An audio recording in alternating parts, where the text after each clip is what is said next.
Okay, you know when you start recording?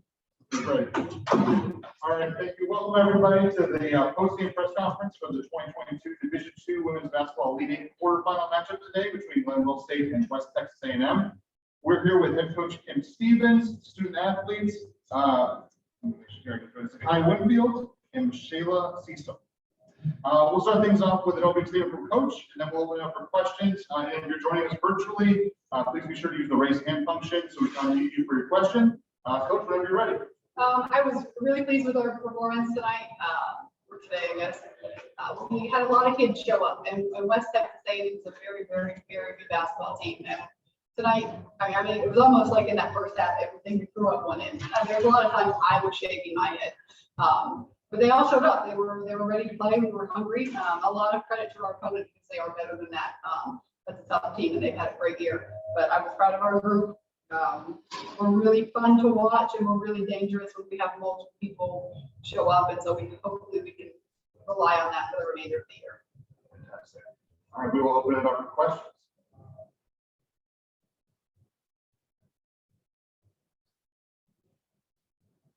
Anybody in the room first?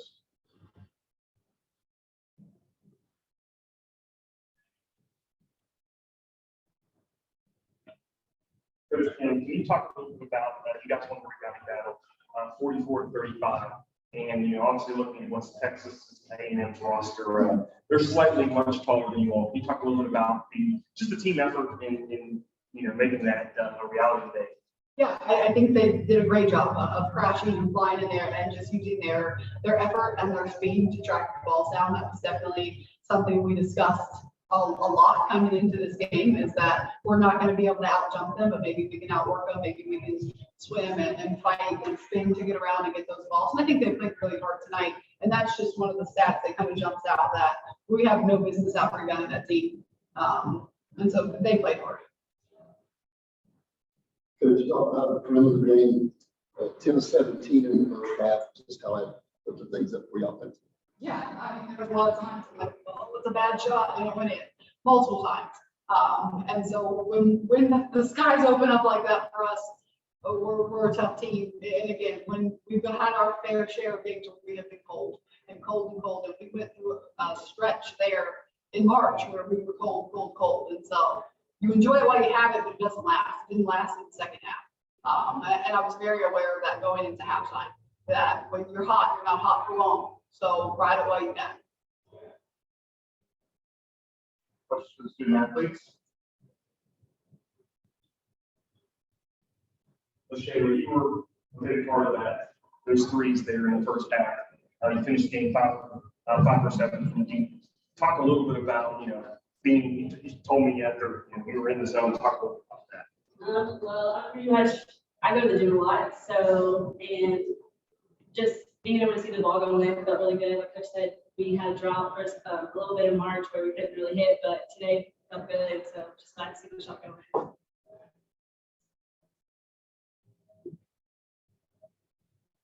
See, the defensive energy in that first half was a lot like that region final against Charleston season. It's all about the first half and all the energy involved with that pressure. So our goals for the game was to revel our defensive energy and our effort. So we really focused on boxing out and trying to turn them over. So we were just really aggressive, trying to go for the students and doing things that they weren't aware of, or because they never played against a defense like ours. So we knew that we had that to our advantage. So we just played our game. Really, we went out and tried to get the steals and turnovers. I believe we have a question virtually on Zoom. Go ahead, World Exposure Report. Congratulations on the win today. Donnie Woods with World Exposure Report. Obviously, Z, your team had a great first half, really came out on fire. What went into that? I would say once our shooter gets hot, it opens up a lot for our riders. And Shanks was really, really hot today. So we knew if we find Shay, they would open up the lane for us. And we were attacking offensively. And it was just, we were just on. So that's really it. That's a good question. If you have another one, you can go for it. Yes, I do. This one's for Coach Stevens. Do you plan to play prepare any differently for this Final Four than you have in the tournament so far? And is it more important to, or is it kind of more important to kind of stay consistent to what you've been doing?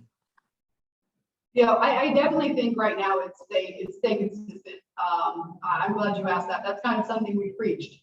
Do what got you here. Effort has got us here. The way we play has got us here. So we're not going to bail on it now. We're going to trust it. And it's either going to take us or it's not. But it's gotten us this far, and so we're just going to continue to play our game. Can we do a last call for questions, either coach or the student athletes? All right, fantastic. Thank you, everybody. Thank you to Glenville State. Congratulations on moving on. And we will be back shortly with the West Texas A&M press conference. All right, thank you. Everyone, welcome to the hosting press conference for the 2022 Women's Basketball League quarterfinal matchup between Glenville State and West Texas A&M. We're here with West Texas A&M head coach Prock, along with student athletes Alivia and Karley Motschenbacher. We're going to start things off with an opening statement from Coach, and then we'll open up for questions. And if you're online, just remember to raise your hand so we can let you ask a question. So, Coach, whenever you're ready. Thank you.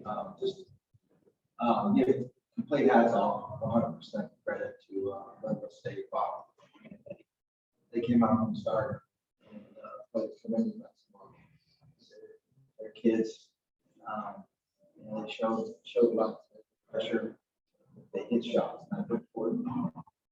So again, complete hats off, complete credit to Glenville State. I wish them the best as they move forward. But it's really hard to describe what these young ladies have meant to me this year. I love for a player. I believe that showed me that. So I love those guys. It's hard to put into words and describe an adjective about everything that they've done for me personally, and not just that, just elevated to where we're back here again. And so that's a tough one, but it doesn't take away from how proud I am of what we've been able to accomplish. I'd like to open it up for any questions.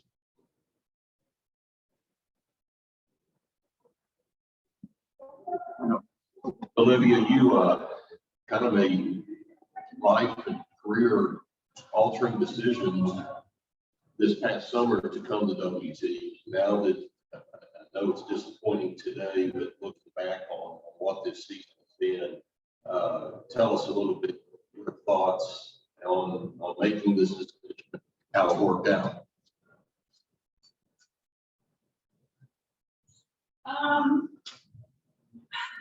Well, I mean, I was gonna go continue on with my COVID year at my old school, and Coach Prock got this job, and it kind of threw me for quite the loop. And I was really kind of unsure what decision to make, but I knew there wasn't any other coach I'd want to play for. And I mean, the school is great, and so it's just such a blessing to be here. I've met some of the best friends I'll have for life. This is the best year. So you can stop there. Karley, you kind of told us last week, but for a new audience, you kind of took a leap of faith, being recruited by your previous staff, and then Coach Prock takes over the Lady Buffs, and you really didn't know what to expect. Yeah, I was telling them, our coach, exactly how scared I was. And he has just filled every role that I could have ever wanted in a coach. And, you know, it's not the loss that hurts exactly, it's the fact that our season is over together as, like, this group of girls, the best group of girls you're ever going to find. So. And Coach Prock, you took over the program with the goal of getting it back to this level. It happened awfully quick, and now the expectations are high, but I know you've got to be fired up about the future. Absolutely. And you definitely take a position like this at West Texas. you know, stand together. That they're not necessarily even by women's basketball, but all the sports. So we knew the expectation was coming in, and you know, these girls are, you know, as coaches, you know, yeah, we give them a lot of stuff to do. So how to do stuff. These kids have to perform on the court. They have to perform off the court. They have to do stuff there. And these kids excel in everything that we ask them to do. And come together like this, we have different factions. You know, you know, kids that came from our previous plays, other recruits, current players that stayed around. And just to come together, how they love each other, serve each other, care for each other. It's been such a joy as a coach to watch. You know, I agree with Karley. I said it's not the loss. Every loss stings as a coach, but it's the fact that it's the foundation. That you're not going to be with this current team anymore. The future is extremely exciting.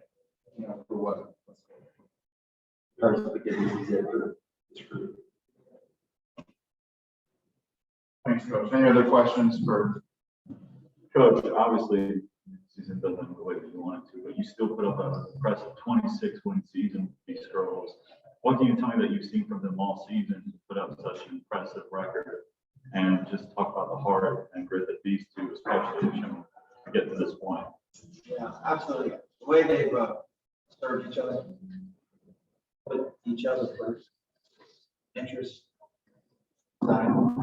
make sure that they care for each other first.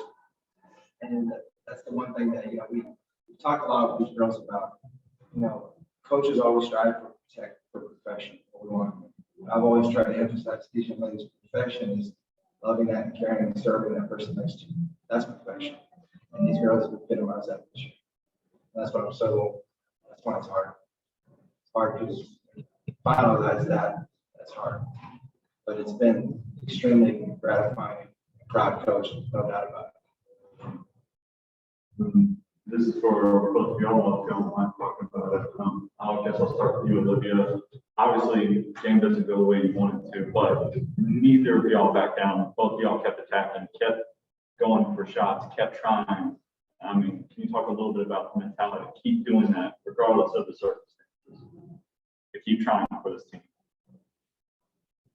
Well, I think the first half kind of took us by surprise. We weren't really knowing what to expect. Both State's a really talented team, very fast. But I think in the second half, I mean, we kind of, I personally kind of accepted this was the last game, so might as well go out with all we have. And yeah, we left it all out there. They're a great team, but honestly, it just was such a blessing to be here. So just let's go. Anything you would like to add to that?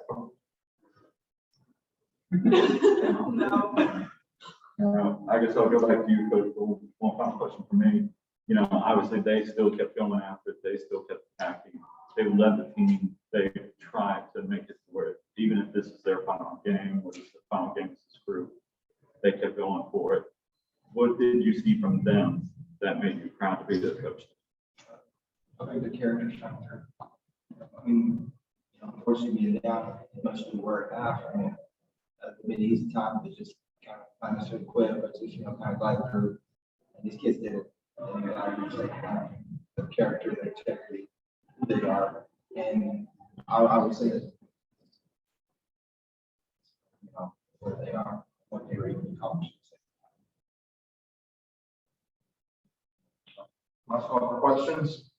Go for it. I remember you saying at your last school that you like the fan base, and I was wondering if you have that ready for the near future, just what are you gonna have for next year? That's my son, right? That's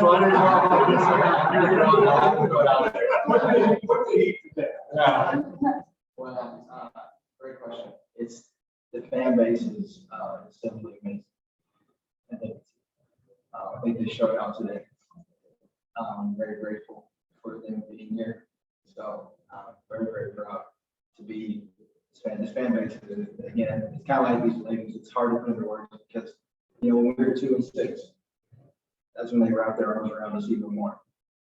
And that's why it drove us to be able to finish the season 24-5.